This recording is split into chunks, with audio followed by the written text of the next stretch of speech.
che il fallo precedente era di Rich, la schiacciata volante di Marquis McDuffie. Per il recupero di Jason Rich, pesca magicamente McDuffie. Attacca Theodore, palleggio, arresto, scarico per Watt, tiro appoggiato al tabellone.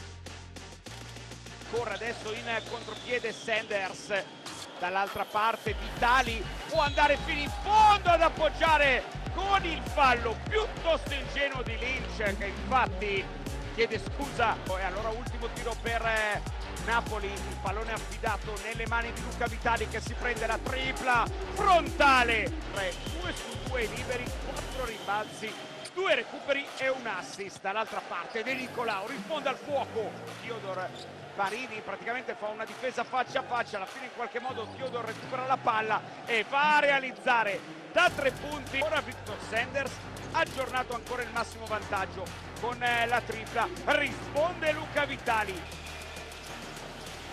Stone, pesca Mitchell Watt, punto esclamativo, non segna quest'oggi Jason Rich, ci prova Velička da 3 punti e poi il tappin schiacciato dell'ala campana, di nuovo Sanders, questa volta segna da 3 punti, la terza tripla della sua partita. Guarda Theodore, per Venezia ancora Mitchell Watt, punta Jordan Parks, vuole 1 contro 1 sfruttando il big match contro Watt, fa fino in fondo, appoggia la tabella.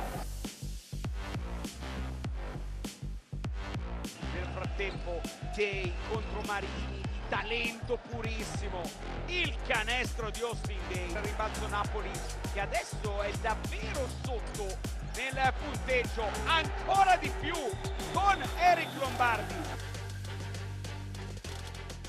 Parks attacca De Nicolao, chiuso adesso da 3 giocatori, trova il pertugio libero per il 67 pari. Ramos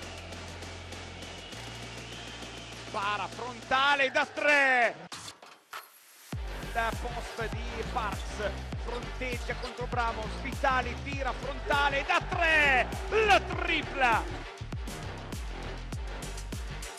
Theodore attacca, Venezia prova a chiuderla con Stone,